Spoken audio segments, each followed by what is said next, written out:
In this video, we're back looking at creating custom heat sinks on our desktop CNC. This time we're creating one for our solar power management hat, the PV Pi. It provides solar battery charging and power to a Raspberry Pi, as well as some smart features. Before we go into making a heatsink, it's important that we get some context around what we're doing and why. We designed the PV Pi so that at room temperature, it could handle the typical input power from a 100 to a 120 watt solar panel without overheating with no heatsink. There's a temperature sensor on board and the microcontroller will start to throttle the charge current. If it starts to overheat, the throttling happens at about 65 degrees Celsius and gets more dramatic as the temperature increases. The absolute max charge current the PV Pi can handle is 10 amps, but this is a peak current and as is, it's not designed to be able to handle that charge current for long periods of time. However, if we can keep it cool, we should be able to maintain that 10 amps, which equates to almost 150 watts of charging. We can start with a baseline test with just a PV Pi connected to a Pi 0 for collecting data. Once the maximum power point tracking kicks in, we hit the maximum set input voltage of 20 volts at about 130 watts and we can start collecting data. The current throttling happened pretty much straight away, giving us 120 watts, which is about 80% of max power, and the throttling continued as we let the experiment go on. At this high power, the throttling was pretty extreme, but we can see that the average power decreased over about an hour and a half to sit around 90 watts. And this is exactly as expected for an ambient temperature of about 20 degrees Celsius. So let's get to creating our first heatsink. I've got a long block of aluminium that we can cut up so we can try multiple heatsink designs. Got the stock loaded in my Carvera Air with some double-sided tape and some clamps. This heatsink design has a lot thicker fins than my Pi 0 heatsink. I did already create a test heatsink for the PV Pi with some thinner fins, and ignoring the huge chunk I took out of it, I found these thinner fins really time consuming to create, and the thin bits that I have that I use to create these fine fins are quite short, and so we can't create very deep fins.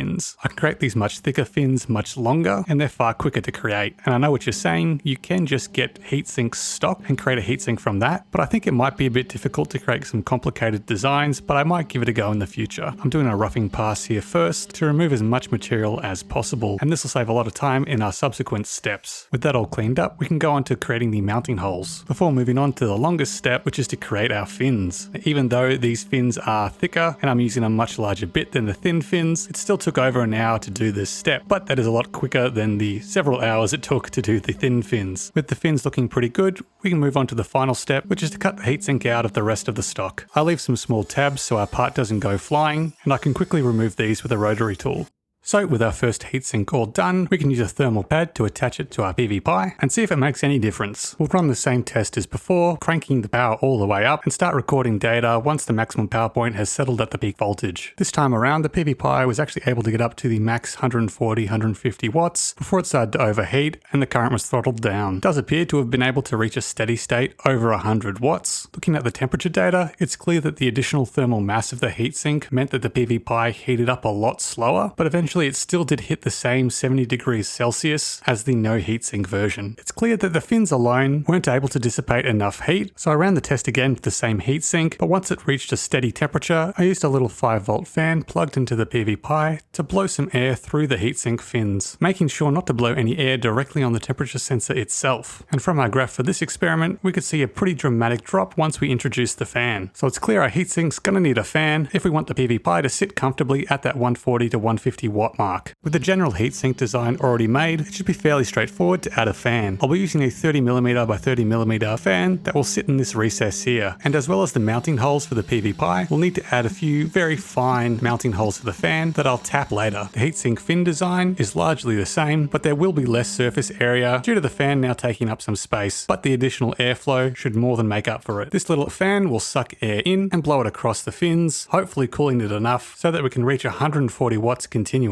With everything looking good, we can move on to the final step and free our heatsink from the stock. The base of the heatsink is quite thick at 3mm, so hopefully it should be able to collect heat from across the PV Pi and dissipate it from where the fins are. I think this final heatsink looks really nice and professional, so let's plug it into our test setup and see what difference it makes. We're once again using the Pi 0 to collect data, and as I mentioned, we're powering the fan from the 5-volt output of the PV Pi. This isn't ideal as this 5-volt output also switches off with the main power for the Raspberry Pi, so the fan will switch off if you cut main power. power. Just by using the readout on the power supply, it seemed like our experiment was going great, and the PV Pi was pulling over 140 watts and was pretty cool to the touch, and our graph showed a pretty dramatic story. The PV Pi was able to hit the max charge current and was able to stay here for over 2 hours with no sign of overheating. The small blip here is when the charge controller did another maximum power point tracking cycle, which is what I think also happened with the other two experiments as well. The temperature plot showed another pretty dramatic story, with the temperature sitting below 50 degrees for the entire experiment. I think these experiments pretty clearly demonstrate the importance of airflow when trying to dissipate heat from components, if that wasn't already obvious enough. One important caveat I will add is that all of these tests were done on a bench in the open air, where the fan was able to pull in fresh air and push it far away from the PV Pi. In the situation where this whole setup is in an enclosure that doesn't have external ventilation, you're going to see pretty different results. In that situation, we'd ideally want to heatsink the PV Pi directly with the enclosure itself, but that's going to be far more complicated than just a simple heatsink. In any case, I hope you learned something from today's video. Thanks for watching, and I'll see you in the next one.